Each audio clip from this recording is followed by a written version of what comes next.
fun. It's engaging. It's Chattin' with Chelsea. She's daytime's new bestie. Here's your host, Chelsea Edwards. Come back to me. I've got the feeling. Come back. Hey, besties! Welcome to another episode of Chattin' with Chelsea. I'm your daytime bestie, Chelsea Edwards.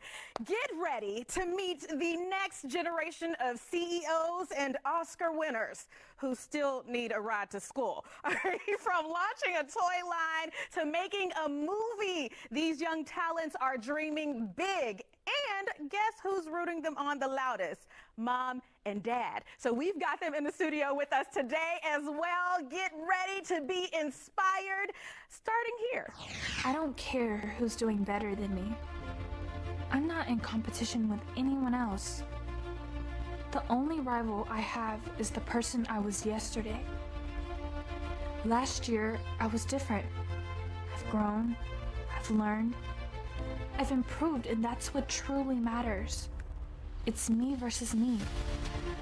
Every day, I wake up ready to push myself further. I challenge my limits, striving to be the best version of myself.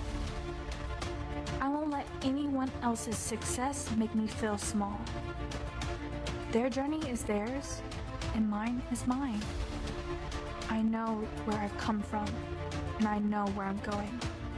So I keep pushing further, not to be better than anyone else, but to be better than I was. That'll get your day on the right track, right? Welcome to the show. That is from Corey Michelle, award-winning actress and filmmaker. And welcome your mom, Karita, as well. Thank you for having us. Oh, thank you so much. So, Corey, you're an actress, right? So you started with acting. Yes. Okay, tell us about that. How'd you get into it? So at first I was in modeling with John Casablanca. Okay. Then I was like, I want to try these acting classes because I figured out they had acting classes. So I was like, Mom, I want to try them. And she supported me all the way. And she was like, okay, let's go ahead and try it. She put me in a few classes and I was like, oh, this is when I realized I want to do this. Nice. Okay, so Mom, I know some parents, they look at their kids and they're like, you know what, this one could be on TV or in a film. Did you see that in her, or did it just kind of develop over time?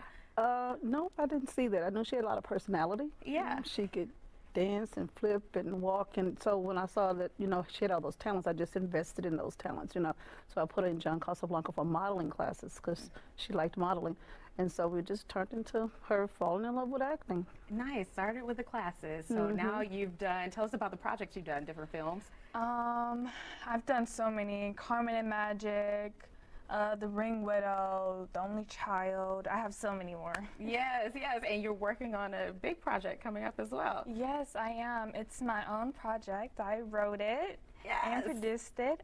It was amazing. It was so much fun. And for my first time, I was like nervous because I didn't know I had the skill sets to write a whole movie by myself, but I knew I could do it because I believed in myself. So we see a lot of actors and actresses who have been in the industry a long time, and then they decide to get into producing and directing. So for you to do this at such a young age is amazing. Did you run this idea by Mom first, or? Yeah. Well, yes and no. She said, yes and no. Okay. So there's a director that has taken interest in Corey and saw her gifts, and so she asked Corey if she would like to write a film, and Corey's like, I've never thought about writing a film, but yeah, I probably can do it because Corey's a very advocate book reader. Oh, nice. So she knew that she had the skill set to do it at that point, but she never thought about doing it. So then it was just there. It took her a while, maybe about 9 months to write it. Oh, wow. Yeah. Okay. How much time were you having to dedicate to that on top of everything else that you're doing, school, all that? It was a lot of time. I mean, trying to figure out what you're going to write about, trying to make all the scenes happen, and just having this big imagination. It just takes a lot of time to process and get it through. Okay, so what is the movie about, and have you named it yet? Yes, it's actually called Rhythm and Revenge. So it was about me getting bullied at my dance school, and there's this big plot twist that I have on them, so. Okay. I mean, I can't say much because I don't want to spoil Right, it. we can't spoil it, Yeah. but we do hope the bullies are watching. All right, so tell us about the project, where it is now, when should we look for it? It's in editing right now. Okay, great. We already filmed it. It's in editing right now. We're hoping it comes out at the end of this year. Or maybe first of next year. Yeah. So we're waiting on that, and it's going to be on Tubi, Amazon, Peacock, so. Nice. Okay, and you're starring in it. Yeah, of course. Of course, absolutely. You write yourself in there. Yes. What do you hope other teens get out of watching it? Well, just being kind to others. I mean, just bullying is just something you don't do at all. Because I feel like it's just rude, and you don't know what else other people have going on at home or in general. So being bullied on top of having stuff going on at home makes you just very upset, gets you into like deep depression and all that. Yeah. But it's a lot. Yeah, we don't want others to be a part of that. Yeah. Who is your main influence or inspiration when it comes to acting or directing? Well, for directing, I do want to become a director, but for directing, Denise Monet, she's my huge inspiration. Okay. She's an amazing director. I've been in so many films for her, and it's just amazing. And for acting-wise, I would say like Queen Latifah, Keke Palmer, Zendaya. Coming back with our incredible kids. We just finished chatting with Colton and his dad, Dr. Sear of Joe Babies. And earlier we met Corey Michelle and her mom, Karita. Okay, so Corey, you did not mention you are an Oscar winner. Yes. Okay, toot your horn, girl. Well, it was in 2023. And in July, actually, we're going to be in LA again because I got nominated again. Nice. Yes. Okay, all For right. best leading role and supporting role. So fingers crossed I win both. Nice. All right. We are rooting for you along with your parents. Now, parents, I want to know this, though. How do you, as parents, protect your kids when they have, developed their, in the spotlight now? Because Corey has her own social media page. I don't know what your rules are, Dr. Sear, when it comes to social media, but how do you keep your kids protected when they are out there now? Okay, I'll answer that. Well, first of all, Corey doesn't manage her page. I do, and also her publicist. Okay. So she's not necessarily on social media, but we are the people behind her page. Okay. So she's not allowed to be on social media because it's just so much negativity and so many creepers. So Corey, you're 13 now. Do you see these rules changing as she gets older? Well, maybe when she's about 18. Okay, all right. She can have a phone and she can get on social media, but right now I think it's just a little bit too much because it takes away from things that they could be learning and things they can be doing. It takes so much time because really, if you think about it, it's just you spending time doing nothing. And I was mentioning to the doctor here that Corey actually realized that she could actually play piano by ear.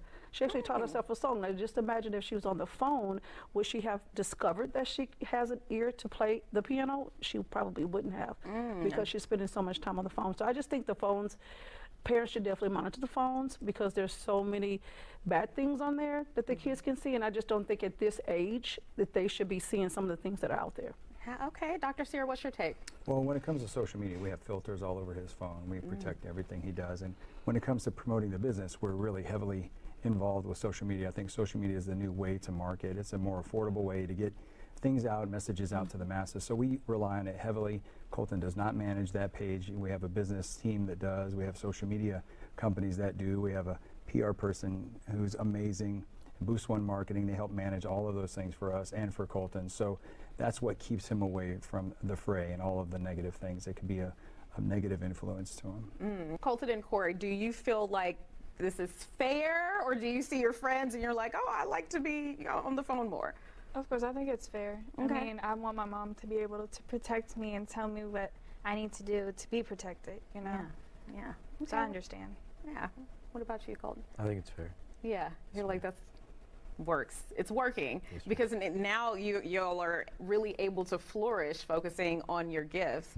Okay, so how does this work? I talked to you a little bit about this, Colton, when it comes to the time management, because this is a lot and you all have your own things going on. So how do you help manage them being able to grow in these skills? Well, I work from home.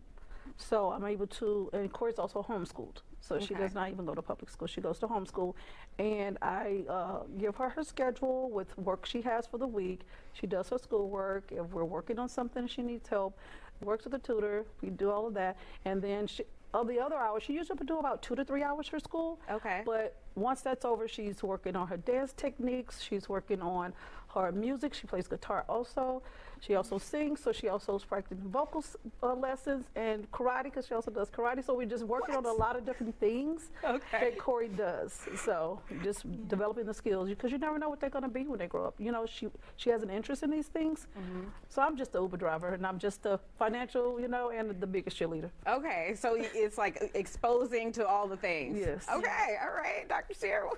Yeah, my wife and I, we've talked about this before on news shows before, but I think for us, we are really focused on making sure we untap our kids' potential, and that we look into what kind of gifts we believe God gave them, because everybody has a gift. Yep. And I think one of the biggest, problems in most people's lives who feel lost is that they don't feel like they have a purpose because they never figured out what their gift was. And our goal as parents is to unlock those gifts and to get our kids to show their natural inclinations to us through what they do in life, what they're naturally drawn to. And so each of our kids has different gifts. We have 4 kids, 4 different gifts. And so Colton's gift has always been creativity. He's definitely creative. And so this idea is perfectly in line with his natural gifts. Okay, so after you all started these projects, have there been times when you're like, I don't know if I want to do this anymore? Have you ever had to talk to your mom or your dad about that? No, I've never had to. Other than piano.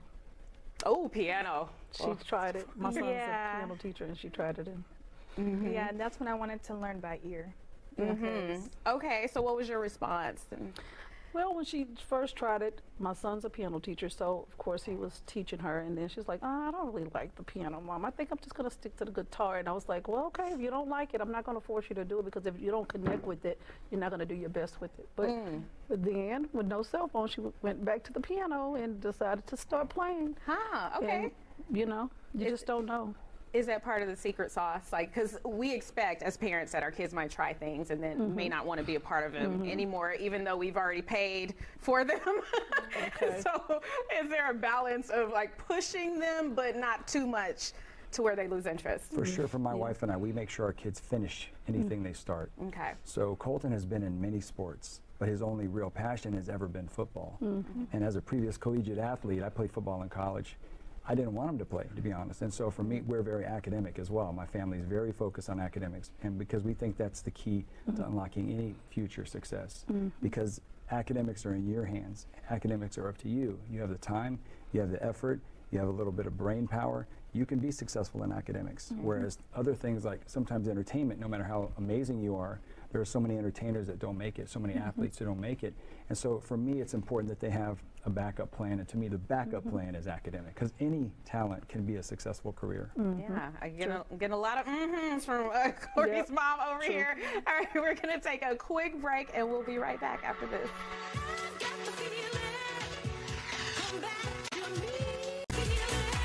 Thank you for watching another episode of Chattin' with Chelsea. We want to thank Corey Michelle and her mom and Colton and Dad for coming and y'all sharing your incredible projects with us. You guys follow us on social at Chelsea Show Fox, and we'll see you on the next Chattin' with Chelsea.